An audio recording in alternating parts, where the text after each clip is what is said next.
Mm-mm. Okay. Ready, John? All right. Let's hit it. Great. Should I move down one? One more? Or is this It's fine? up to you if you want to. Okay.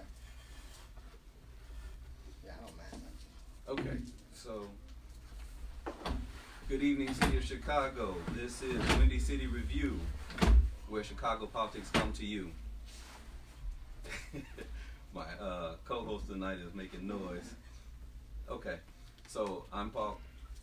I lost cello. I lost it. Just now? If no sound at all. Are y'all still good? Yes. Okay, I'll go without it. Okay, so this is the Windy City Review where Chicago politics come to you. I am Paul Collins. I am hosting tonight because the normal host is Queenie Green, but she is out building her media empire. So, to help and assist me, we have Corey Bilbro, who is from the 9th Ward. He's here as a co-host. Corey? Good evening, good evening, good evening. As always, we'd like to thank Sour Patch Media for their sponsorship. The views expressed are not necessarily those of Sour Patch Media or Windy City Review. Our guest tonight, I am feeling so blessed to have her, is Dr. Carol Collum. Dr. Carol Collum, who runs a youth group out of the 17th Ward under the leadership of Alderman David Moore. That was how I came to be aware of her, but since I've done a little more research on her, she is so much more. Founder of True Believers, Dr. Carol Collum. Yes, thank you. Thank you so much for having me. It's a pleasure to be here. All right, thank you. If you would, just kind of go over your resume. How'd you start? How'd you get to where you are? Well, my resume is pretty lengthy. That is true. I can attest to that. So I have had a couple of professional shifts throughout my lifetime, but initially my first profession was law enforcement. And in doing that work, I saw that there was a resistance to the support and assistance that I was offering my caseload. I was a senior corrections parole agent, and I had 378 men newly released from prisoners. And so I had to meet them in their homes and offer any kind of resources and support that they needed. And I saw the resistance.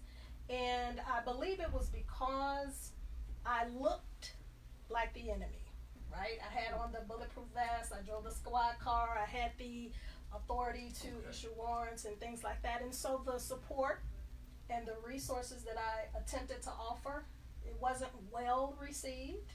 And through that work and that experience, I then went on to pursue social work. So I obtained a bachelor's in criminal justice, then went into social work.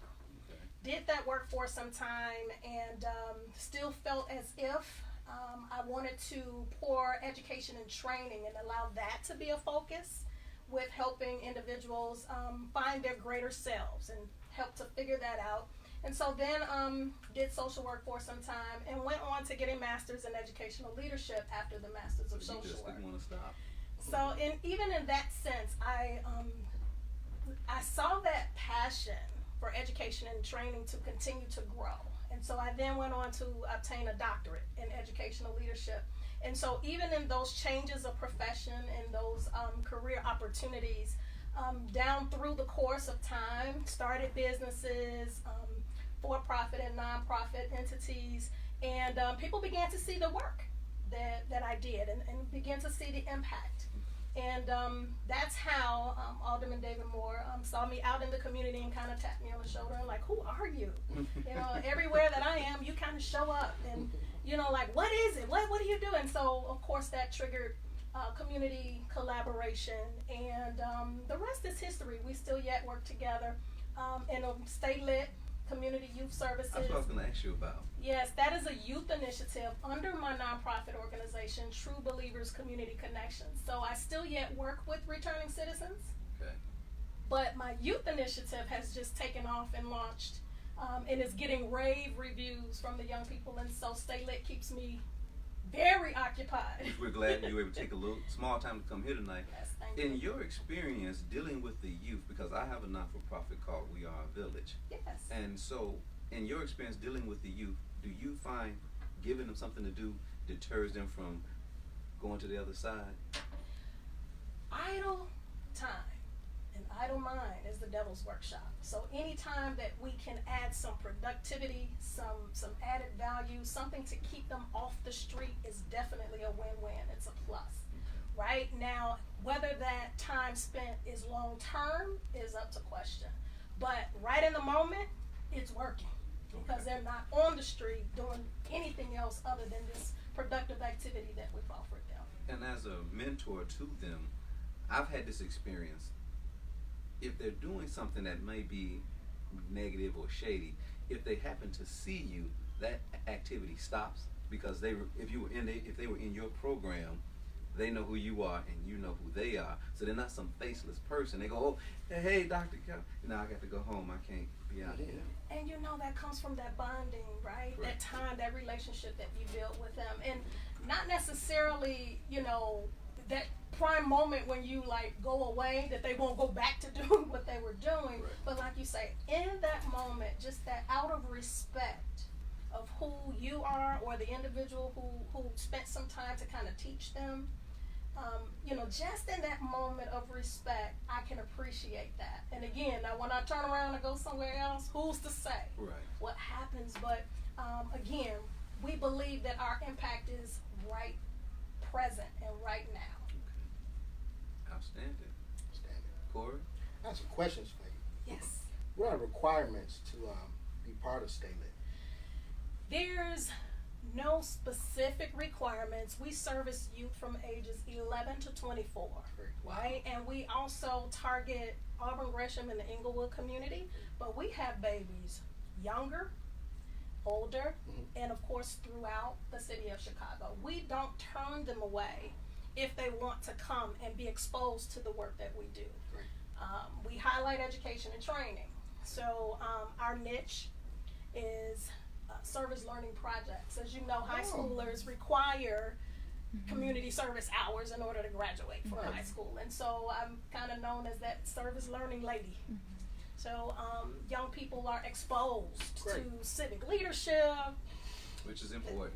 Yes, leadership development, professional development, workforce development, business development. We literally host all of these variety of workshops and things for them to prepare them as emerging leaders. Great.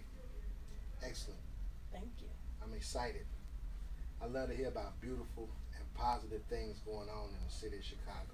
Oftentimes our youth are coined or get a stigma, but this work that you're doing is very important and impactful. So I just want to thank you for coming out and being a part tonight. Yes. I got another question for you. Sure. If I could be so inclined.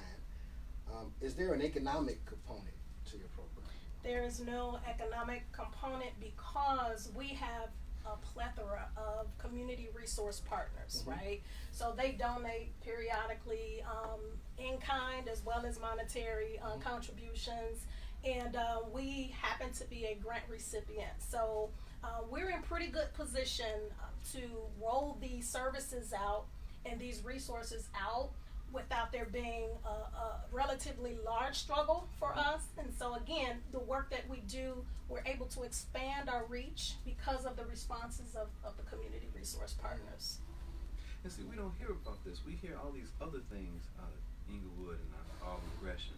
We don't hear about this. Now, some of us know it exists, and I knew about you because I was actually directed, I don't know if you remember our first conversation, I was directed to you by Alderman Moore because I had called him seeking some insight on youth programs and things of that nature. And he says, oh, Dr. Carroll, call Dr. Carroll. And that was my first introduction to you. And I thought I knew about programs in the city until I ran into your program. So you have a model program that I think should be repeated all throughout the city and out the country, actually. I've seen your people get very excited when you say it's time to get lit. Yes, and the whole phrase was coined by young people. As you can imagine, Stay Lit has a different meaning Right. for young people, but lit, living in truth. That Wow. acronym now Is what? Okay. is Really what true. the lit. So they wanted to take something demeaning, derogatory, negative, and really put that flip side on it and make it positive, so they can really stand firm and really wear, you know, a language, you know, a phrase and say, no, we're living in truth. We're lit. We're living in truth. That is outstanding. That's a nice turn of phrase. I like that. Okay. On our political aspect of Windy City Review, couple of questions. I'm going to say from my part, I have no negatives about this person. I think she's doing an excellent job. But, and you can be general. It doesn't have to be specifically what Dr. Carol Kellum feels, but what do you see as the effect of Lori Lightfoot being elected as the first black woman openly gay mayor of the city of Chicago? So I'm going to make mention of one thing that I admired and appreciated from our current mayor. She held the very first youth town hall meeting That's right. regarding the budget, and for that reason, I'm commending her for it. Right? We are we're For commending her that, for that reason, I could appreciate wanting to rally youth across the city of Chicago to hear their input. That has never been done, and so that's what I say to that. I can agree with you. I commend that effort, and now I'm waiting to see the result. I concur. Right? I concur. Yes. And I think we should all, one of the things that, and as an alderman, participatory budget, I think that's an important aspect that we should all, if our aldermen don't offer it, we should push our aldermen to it, because the money's supposed to be spent to increase the productivity and the positivity and the aesthetics of a ward. Yes. So why shouldn't the people who live there have some input on that? Some input. Say something. Indeed. You look like you. Don't go there, Corey. Don't go there, Corey.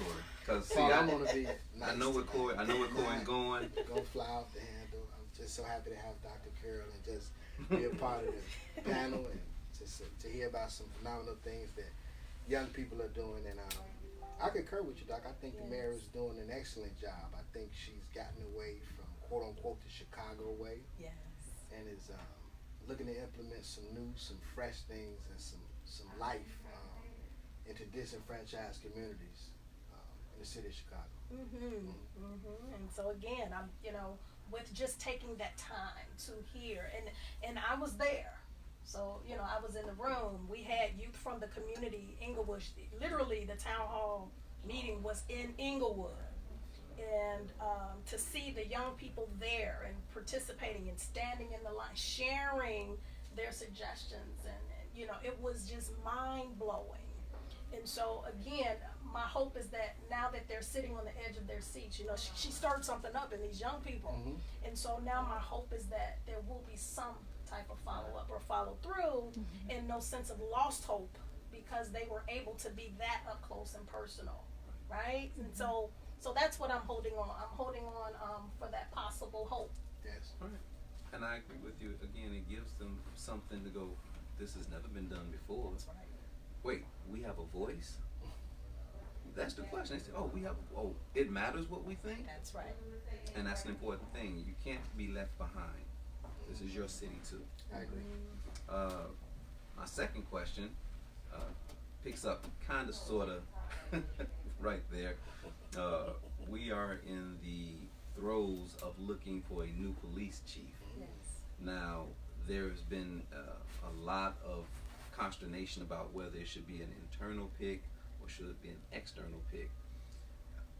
I kind of have a thing, because we recall last time we went through this process, the former mayor, Rahm Emanuel, he let us go through the process of doing the interviews and getting these finalists, and then he just went, yeah, thank you for coming, we're going to pick this person.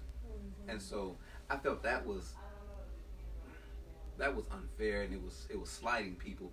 Why make us go through all of this if you weren't even going to really consider any of us?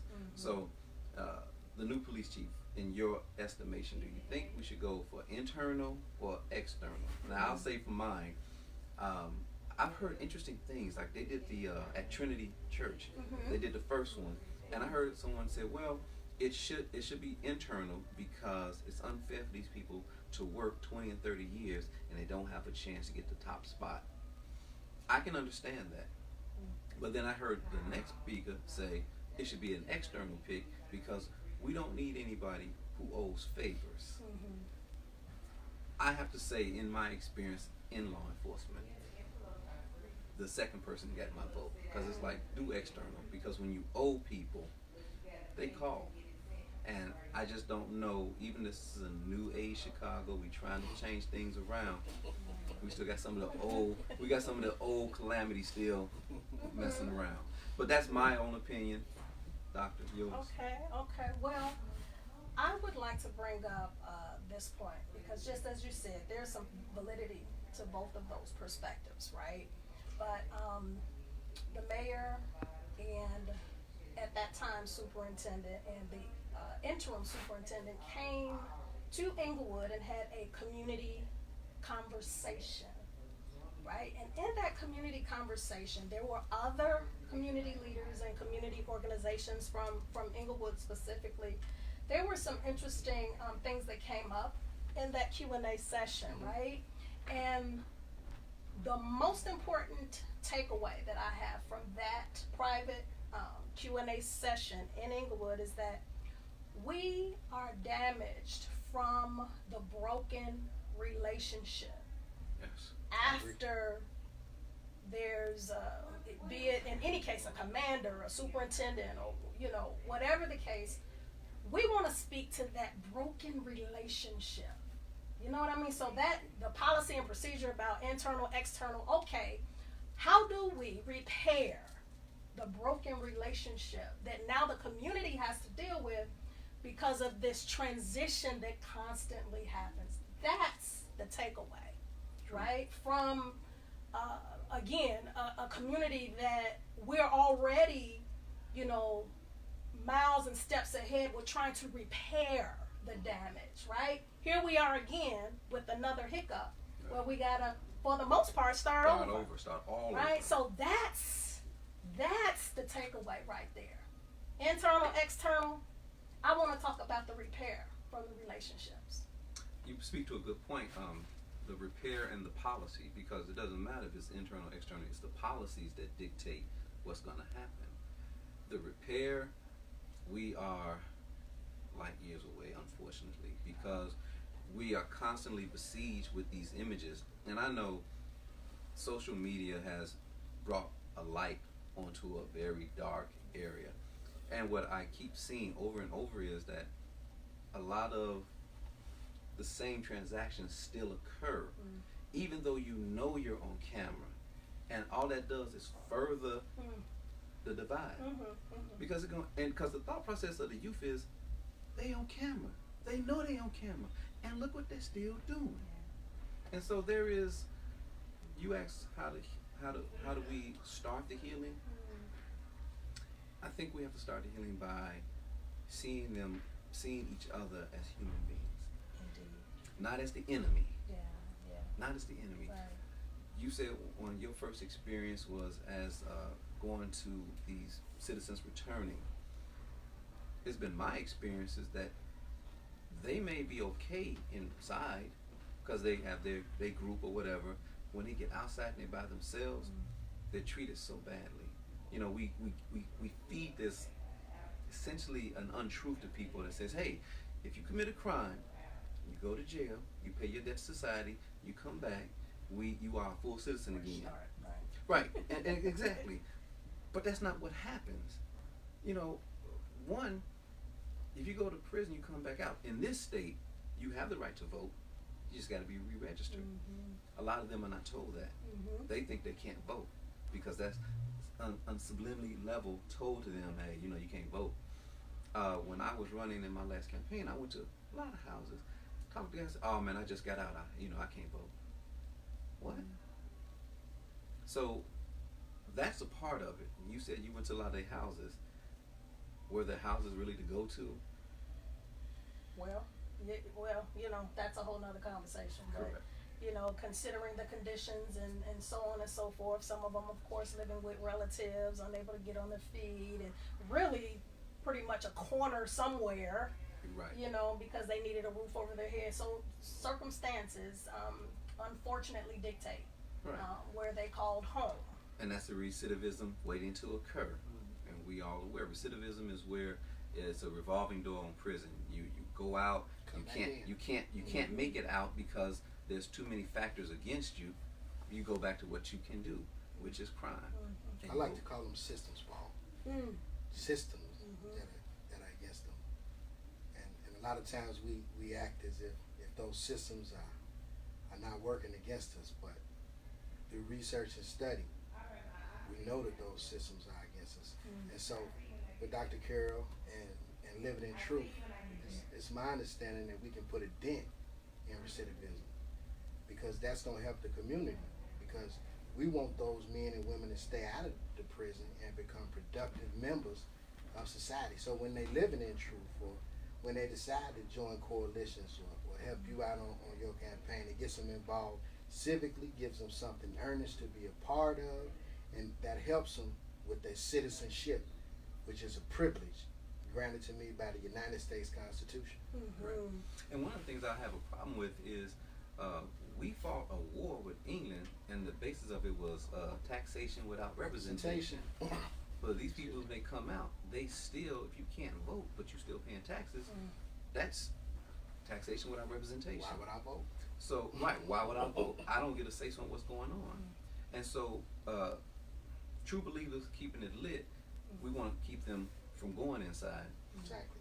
The ones who go inside and come out, I am a staunch supporter of ECCSC with Tyrone Muhammad, Definitely. of helping these brothers and sisters, men and women, when they come out, fresh start. First off. Let's do something to make sure that you have at least the opportunity, the chance to build your life back. Yes.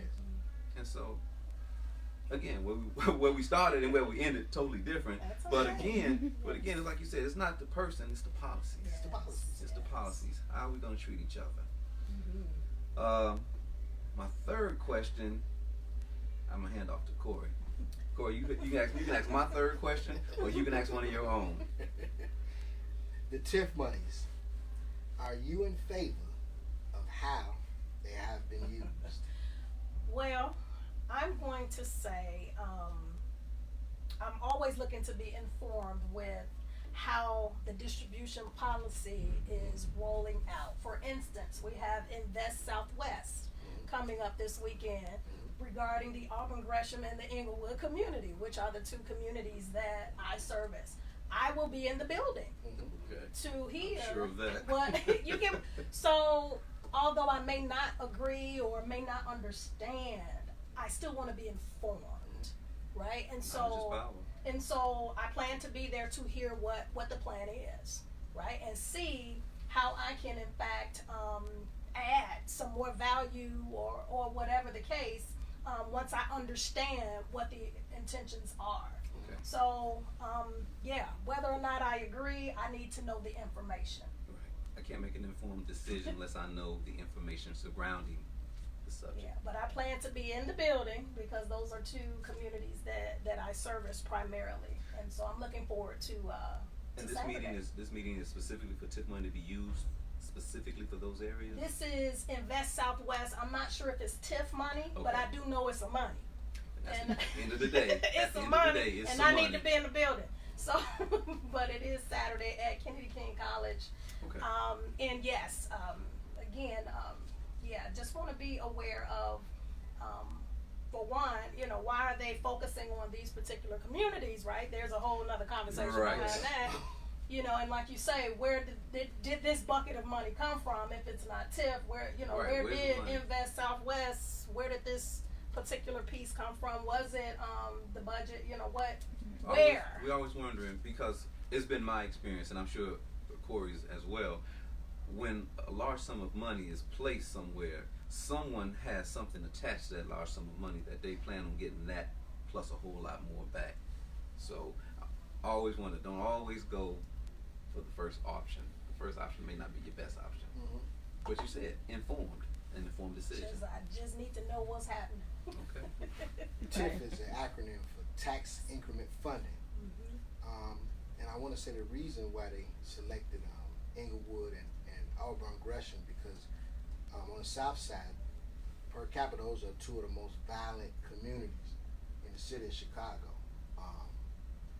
I've also noticed some synergy in Auburn Gresham and in Inglewood with coffee shops and different community-based agencies and non-for-profits doing work in various capacities as far as beautification in that particular area. So I definitely think that it's slighted for gentrification, which could be a good thing or a bad thing depending on how we're looking at it. But in any case, I'm just happy that finally, after 40 years of disinvestment, that somebody in City Hall says, let's go and see about the people on the south side. Yes. Yeah, because the north side, I stayed on the north side for a little while, and it was amazing. They have a list of companies who are waiting. They're waitlisted to get into some of these little stores, and they'll tell them, well, you have to make this quota every quarter, and if you don't make this quota, we're gonna have to let you go. Your place isn't successful enough. And it was like there was a place they were serving ready-made food that was all natural, everything was good. They didn't make the quota. Wow. And I didn't realize that. I went there a month later, it was closed. Wow. But it was a successful place, but it just wasn't successful enough. Their eyes. But they have such a mass number of people in there. And the one thing, and I will say this over and over and over, support your own. Yes. Support your own. Why don't you shop where you live? Now, unfortunately, the disinvestment, we don't have a lot of shops where we live. So we can't shop where we live. They have everything, almost everything you can think of was within a quarter mile. I know. You don't even need a car. Everything. You don't need a car. Walkable. And it's just, everything. Like we closed 2 Targets on the south. I shouldn't say we. 2 Targets closed on the south side, but they opened up a brand new one way up north. They closed 2 of ours, which were in our eyesight successful because it was parking lot was always full, but they closed both of them. I like to talk about the disservice that they did. I mean, think about the seniors that live in those communities. Correct. That don't have transportation to be able to shop. Those were the only viable places where they were able to get fresh food, water in a walking radius. Correct. And now those are closed. Correct. And it just broke my heart. It broke my heart. And so we look at that, is that a sign of disinvestment? Because that wasn't the Auburn Gresham area. That was Marshfield Plaza, that was Chatham. 80 in Chatham. Chatham. And so now a bit of good news, I was informed today that a grocery store opened in South Shore. I did. After see what, that. a 4 to 7 year? I want to say, I think Dominex was there maybe 7 or 8 years ago. Right. I think that's the last time they had a grocery store. A grocery store. However, Corey and I came front. We live in an area that's still without a grocery Food store. desert. Food desert. Yeah. Food desert. We are a food desert. There's 4 things you need in a community. You need a bank, you need a school, you need a hospital, and you need a grocery store. Those are the 4 necessary things for a community to thrive. Basic things. Now that kind of answers my 4th question, but I'll ask it anyway. My 4th question is directed at Corey and to you, Doctor. In your opinion, what is the cause of the black exodus that has afflicted Chicago over the last 5 years or so? And do you think we can reverse it? Yeah, and just as we've been talking, opportunities and resources, I believe, and I'll just say, and just a thought back to others that I know, friends who have relocated, out of Chicago or to other states. That was the reason. It was really opportunity. So either looking for better jobs and knowing that, other states are looking to push certain professional fields and professional careers. I mean, we can kind of pinpoint like those specific reasons, but for the most part, opportunities and resources. And here's one for you. On top of that, my next door neighbor, when I bought my house, I was 21, 22. They had been in the house 20 years already. So now let's fast forward. They moved about 3 years ago. They weren't looking for educational or not. They weren't looking for opportunity professional because they were retired. Right. The thing that moved them, their children, their adult children, and their kids were looking for what you were saying, and they moved to Texas. And so the grandmother / mother said, "I can't be away from my babies." Because they were like a project engineer, so they had they're like, "We selling this. We having a house built in Texas because I want to be next to my grandbabies." So it wasn't even they needed a job or anything, but she wanted to be next to her children, and the children left to get that. Yeah. And so there's just, and that broke my heart because again, we're talking 20 plus years of being neighbors, and you get. That's one of the reasons my non-for-profit is called We Are Village, because the purpose of it is to reconstitute the neighborhood as a fundamental part of child rearing. When I grew up, there was not I couldn't leave my block without Mrs. Johnson, Ms. McCann, or one of them saying, "Paul, Where you going? I need you. No, come over here. I need to SWIP." And you couldn't say no, because if I say no, I might get a whooping from them, but they're gonna tell my parents, and I'm definitely gonna get a whooping from them. We don't have that connectivity, and that's why I miss my neighbors so much, because I don't want to say I was instrumental, but the father, he said, "Hey, my son is looking at this college. I've never heard of it. It's up in Michigan. Have you heard of it?" And I was like, "Oh yeah, it's a private school." Da da da da da. He said, "Oh, you heard?" That's all he needed, and he went to that school. And validation. Right, Awesome. but that's something that we don't have. We don't talk to our neighbors anymore, and I think we have lost the connectivity of knowing that our elders are living libraries, and so we need to talk to them.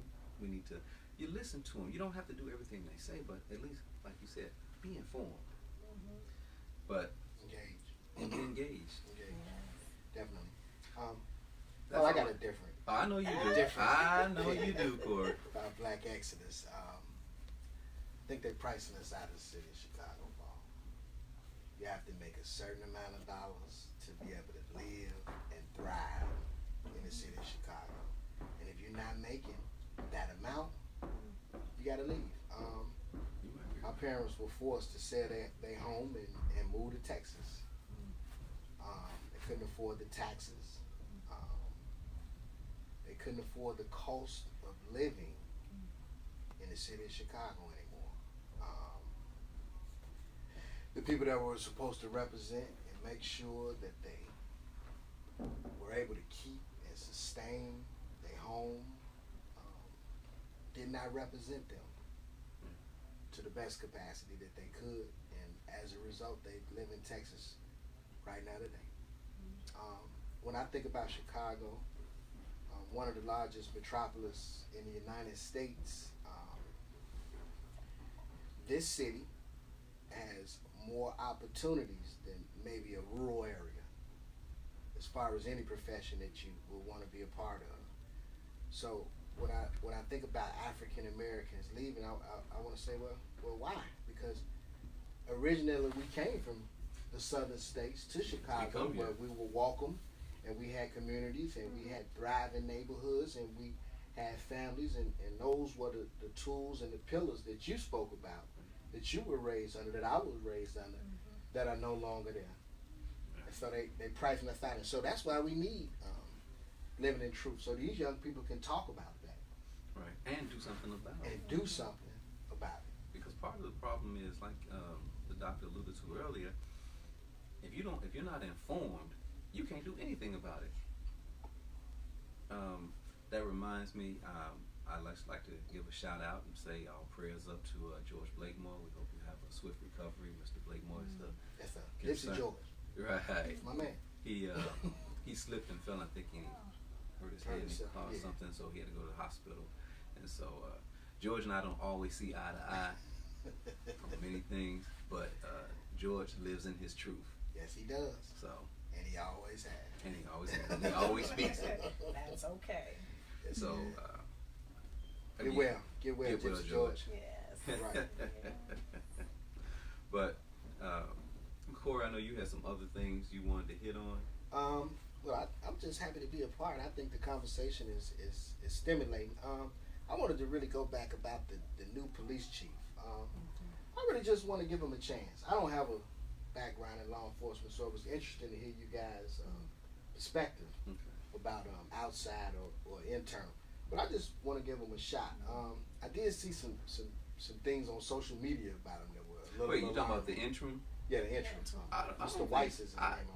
Is he? See, that word always bothers me. He's interim. That doesn't mean he's a shoe-in. That doesn't mean he's going to get it. He's an interim. He's just interim means he's holding that position until a decision is made to whether hire someone else or the determination to hire him. Now, he has some baggage from California. That's what I was getting ready to segue into, Paul. I saw a video of the Rodney King beating, and Mr. Weiss was right there when they were beating Rodney King.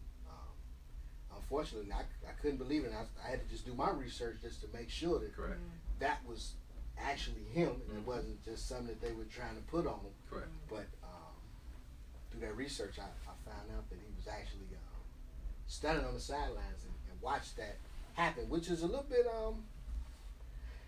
I'm worried about that. That is a hard thing to accept. Yeah, I'm worried about that. That's a hard thing to accept because we are constantly hit with this. Well, there's a few bad apples. All cops aren't bad, and that's true. That's true. You cannot paintbrush everybody. It's true.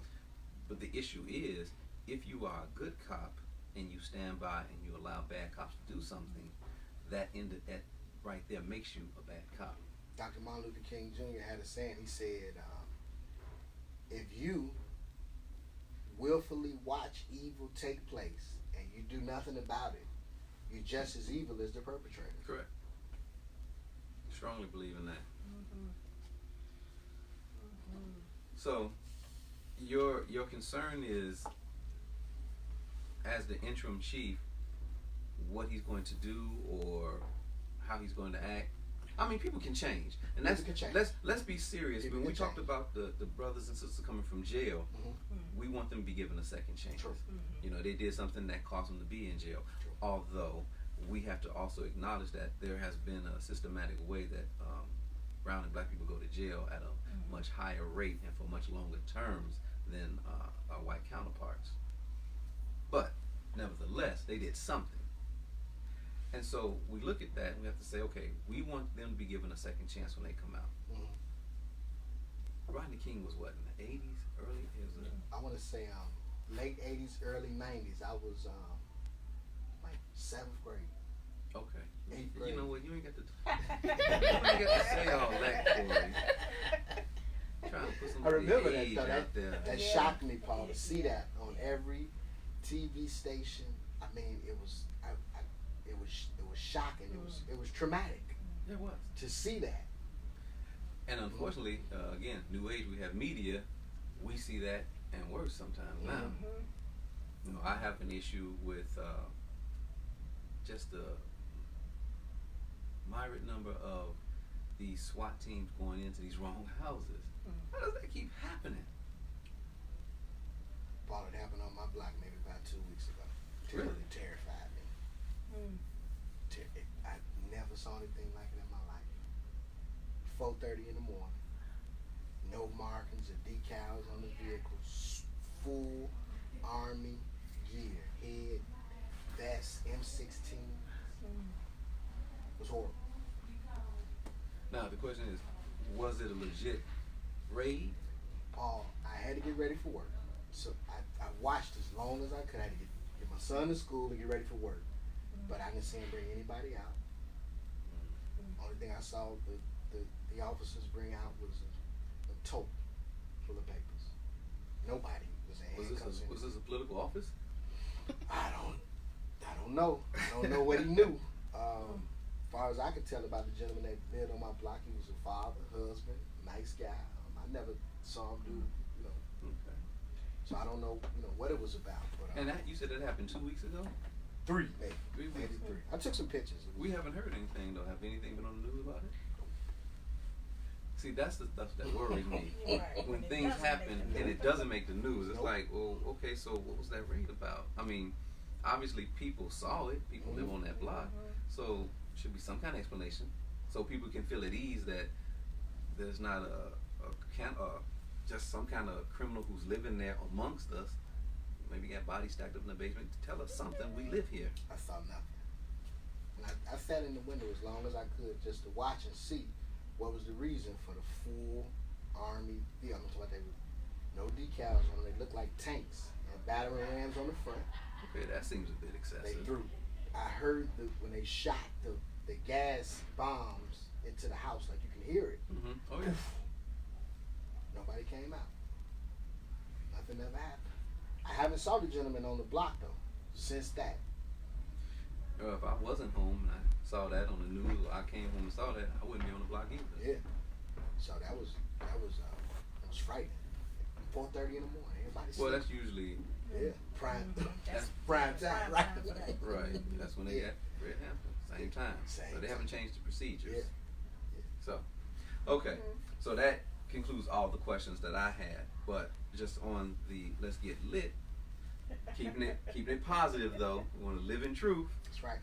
What do you have upcoming? Well, we are doing a care package party, Winter Wonderland theme, where we have 7 schools in Inglewood that we plan to donate coats and care packages to. So Thursday, December 19th, we're arranging and organizing the care packages that will be distributed the next day to the youth in the community. And we asked specific principals in the community to identify the youth that were in need, right? So homeless youth or just youth who are experiencing instability. We wanted them to be identified so that, you know, those that really needed some extra support, we wanted to make sure that they were blessed this holiday season. So we're coming together, hanging out on December 19th to put those packages together. We're gonna have, you know, raffles, Christmas karaoke, taffy apple bar, popcorn bar. You know, we're just gonna kind of just hang out and have fun in the spirit of blessing someone else. So that's what we have coming up. Working with the youth that you've worked with, have you seen one of the things we just recently had, as you know, Chicago's teacher strike. Yes. And one of the holdouts was something to be done for homeless youth. Seeing that you work with the youth, have you seen where there are a lot of homeless youth? You will be surprised at the number of homeless youth in Chicago Public Schools. You would be absolutely surprised. And keep in mind the term homelessness again is when they're not with like family. So in other words, it's a term that is interchangeable when they're just experiencing instability in a home. So that transition from home to home to home can term you or deem you homeless, right? So just keep that in mind. But that number is unbelievable. And when you go to, again, a community where you have, again, like 7 schools that we have targeted, we already know that, you know, we have to have like 400. What? Yeah, Wow. 400 And out of 7 care schools? packages, just in 7 schools. And again, these are names provided by the principals. So, and he or she may not even be aware of all of the homeless. But you get, and so at some point we got a cap on that too. Yeah. Like, don't, you know, wait a minute, how many, you got 75 in your building? You know, but the idea is, of course, if their name ends up on a list, we don't want to turn them away or don't want to scratch it off because for whatever reason, the principal listed them, right? And so, yeah, we're prepared to serve 400. Wow, in 7 schools. Yes. That is incredible. It's Yes. remarkable. Yes. So if that is a baseline count, can we even imagine how much it is throughout the city of Chicago? And that's the point behind it. So yeah. 7 schools. Yes. Okay. Mhm. Well, I, for one, appreciate all your efforts and energy, everything you've been doing, the things that I've seen, the things that I've heard, the things that I've read. You are a positive light, Thank you. and true believers, aka aka Stay lit. Stay lit. Living in your truth. Yes. Wonderful organization. I think we got a little more time, but if there's anything you want to discuss or bring about, please feel free. I did want to mention some examples of the work that we do, especially when you talked about the youth listening to the elders and connecting with the elders. And so we term that as intergenerational connectedness, right? So with that, we have like food pantries, one specifically directly across the street from our office. It's a food distribution that they do once a month, right? So we specifically have youth go to serve as, personal shoppers for the seniors that are out there. And again, it's amazing to see how they connect, just even in that one experience, right? So the young people, of course, being cordial and asking to carry their bags and helping them pick their fruit and their vegetables and helping carry their merchandise to the car. And then, of course, the plus for the kiddos is that they get a tip, right? Right. But just to see that moment of exchange between the seniors and the young people, you know, it's so rewarding, so refreshing, because just as you said, that may not happen in any other instance. Correct. And so we take pride in offering young people as personal shoppers in those accounts. That is a unique idea. Yes. Because it forces a little exchange. Yes, it does. Well, it does just that. It puts the neighbor back in neighborhood. Right. And see, that's the problem. We took the neighbor out of the neighborhood. Now we just live in the hood. But we got to put the neighbor back with the hood, because that's a compound where it's the neighborhood. It's a community, and everybody have a common interest, and we unify. That's what make up the community. So when the young people understand the importance of apprenticeship, and that's an apprenticeship for them to understand that the elders will help them to understand not to make some of the same mistakes that they made, and that's what we're missing. It's not for us to see them and say, well, I can't say anything to Joe Bob or shout at them over there cursing, and we just not gonna say that. No, I grew up like you, Bob, and you just couldn't walk down the block and curse and say profanities and shout obscenities. And if we saw Miss Brown carrying groceries without an instant, we would grab the groceries. If we knew Miss Marsha didn't have a snow shovel, we would just shovel it. Right. We gotta put the neighbor back in the hood, because the hood not working. No, the hood is scary for everybody. This hood is scary for the adults who live in there, and it's scary for the kids who gotta walk. Very much you know, so. I get I'm not gonna say offended, but you know, we have what is called, Corey, safe passage. It's like, so wait a minute. You're telling me that my neighborhood is so terrible that you have to get people to guard the street so my child can go to school. What does that say to the child? You know, that's just it's traumatizing. You didn't. I'll tell you this: there's no safe passage up north. I don't see him. It doesn't exist up north. There's no safe passage at my son's school. So you know, he just come. You just come. You walk. Children you walk say, all through. And I think that's done in a way. What prompted safe passage? Because until recently, and I'm just gonna put it out there, we just really became aware in my instance where people are getting snatched off the streets. That just became like a thing, like maybe 2 summers ago. But safe passage has been going on for a while.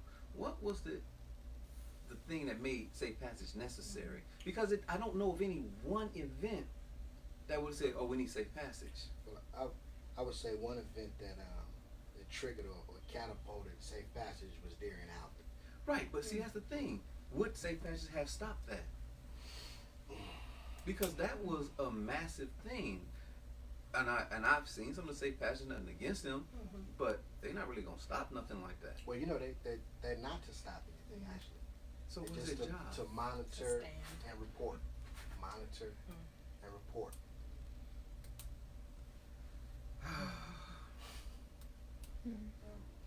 I don't know what to say about that. Monitor and report. And and they get paid off the public dime. Well, now I don't want to go in there.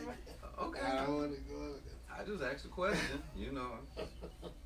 I ain't trying to get nobody put out of a job, Right. but my thing is when I was young, my mother walked me to school until I begged her to let me walk by myself. I didn't find out for a couple of months. Oh, I've been following you anyway. To make sure you were safe. Right. And it wasn't safe from the neighborhood. Right. It was safe from, because you're too young, you cross these streets, you get hit. Because I had to go across the major streets at that time. So, again, I don't know. I don't want to say anything. I know Corey will tell you this. You've only seen me once or twice. Corey see me all the time. Corey, if it's a day that I have my sons, where you see my sons? In the car with you, right by your side. Right by my side. So, and I don't think I'm anything special. So it's like some of the responsibility is still the parents. And I'm not going. If there's something going on, there's some activity going on that's negative, I want to be able to tell my sons, we don't engage in that. We don't do that. One, and also I'm not going to stand there and monitor and report. I'm going to defend. So, to me, that's a waste of time, because if something occurs, you monitoring and reporting is going to tell me, well, how did that happen to my son, as opposed to we stopped it from happening to your son. And there's a big difference. So, but that's the problem. We a lot of times we lean toward intervention. I'm a preventionist. I believe in stopping problems before they start. Correct. How can we stop this before we start? And a lot of times it's more in the intervention because the dollar amount is wrapped in intervention as opposed to prevention. Well, I definitely want to say we take pride in the preventive piece at Stay Lit. You know, the projects and you know, opportunities that we offer, again, is before young people experience this idle time. And I'll just chime in and say, even with, we took a group of about 20 young people down to City Council. The very first governing session that Mayor Lightfoot had, we had some babies in the building experiencing history, right? So they may not understand, you know, the magnitude of being in the room, watching the very first African American, you know, female mayor reign over City Council. But just, you know, again, preventive is what we're saying. Just knowing you were in the room, you were able to hear, you know, some things happening, you know, language you may not even understand, but then showing them and teaching them, this is where you come when you want to implement change in your community. That's right. This is the process you need to go through. The whole, from the check-in, right? Because it's a different line to check in if you're planning to address any concerns versus just public, you know, appearance. So teaching them and exposing them to all of that, so that it could trigger, you know, for them to become these emerging leaders that we believe is on the inside of them. So now you have this experience that could prevent, you know, you from making a wrong decision or something in the future. It may even trigger you to go into civic leadership or, you know, whatever, advocacy, whatever the case. But that's what we take pride in. Hey, we want to expose you to some things that could prevent violence, that could prevent delinquency, that could prevent you from making wrong decisions in the future. So that was another example of, you know, the things that we teach and train and expose young people to. So, of course, again, that whole piece of you do have power behind your voice. You have the power behind your voice. So teaching them, again, in this positive way to stand and to make a conversation that is pleasant, full of pleasantries while you're still making your point. You know, it doesn't have to be, you know, negative or derogatory. You can still, you know, stand in your truth. I agree. And still living your truth by being respectful and, you know, making your point without tearing someone else down. And that's an important part you said. A lot of, especially young black men, have a desire or a need to have this macho appearance and to be strong. I'm gonna tell you, if you look at the dynamics, one of the toughest brothers, and I remember this from a child, Mayor Harold Washington. Harold would smile at you, but he'd tear you up. And he knew how to do it. Articulate. He was articulate, and he would do it, and you would go, "Did he just insult me? You had to think He just about it. insulted me." You had to think about it. And by the time you figured it out, Harold had walked down and left the room. But there is a way to be tough, and I try to teach my sons this. I said, well, one of the best things to do is to be able, and I don't, let me say this, I don't tell them to insult anyone. But I said, one of your father's greatest joys is to be able to insult someone and they don't even know they've been insulted. You have to have a vast That's a skill. It's a skill. You have to have a vast vocabulary. You do. have to be able to roll with the punches and talk to somebody and smile intently with them and say, when you figure out what I've just said, you're probably not going to be happy. But I'm going to go ahead and leave. You have a good day. Learn how to talk. Yes. Learn how to present your case. And I don't know how Corey feels. I always say, you got to learn to put your emotions in a corner. Oh, yes. Right. Don't be emotional, be logical. That's right.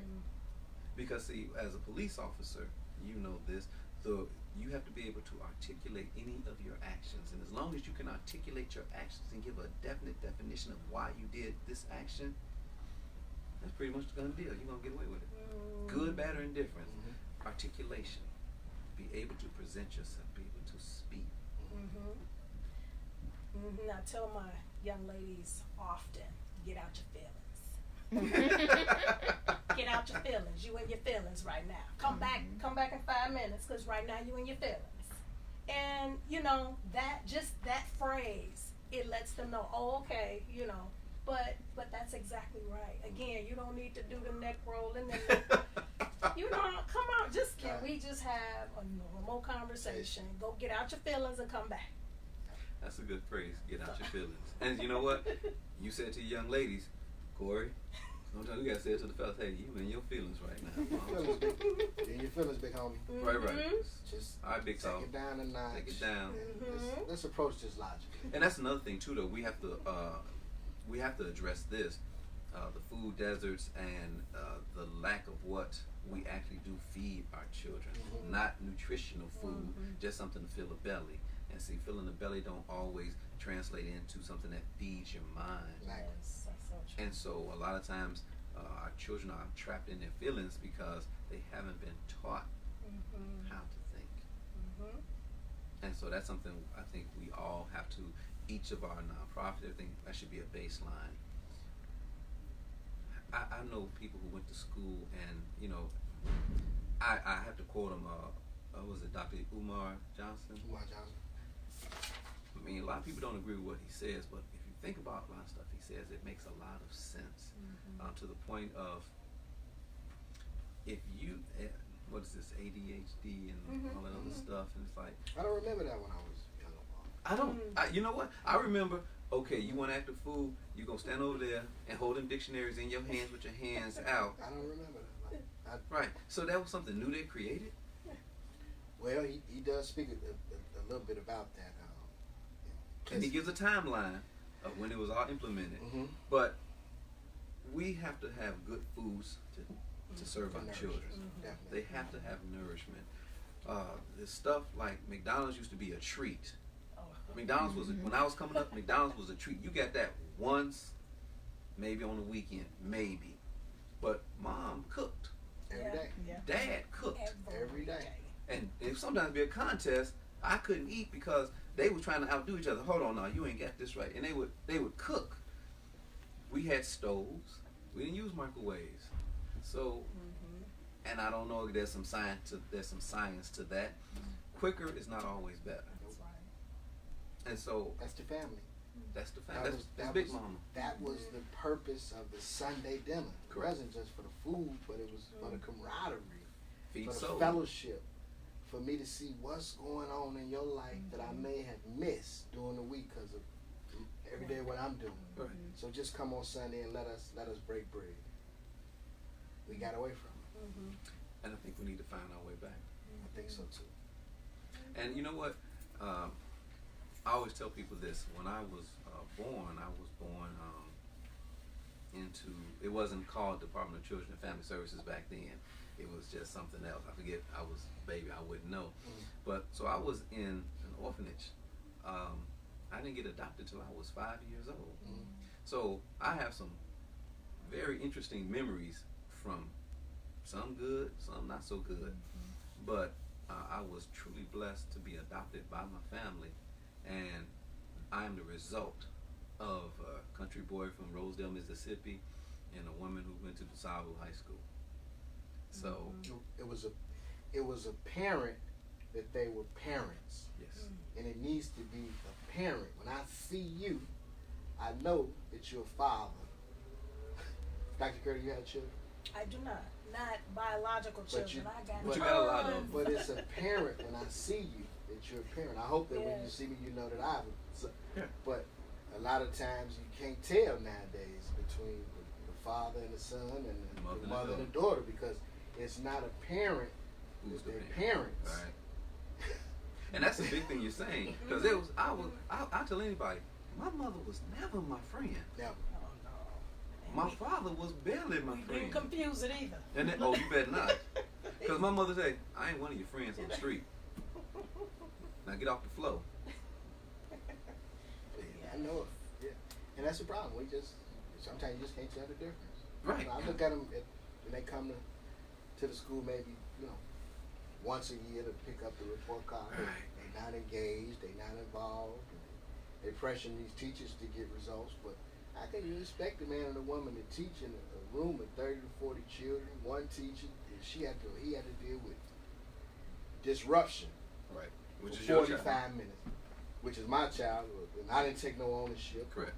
I keep saying, but what are you guys doing wrong? No, I have to be a parent.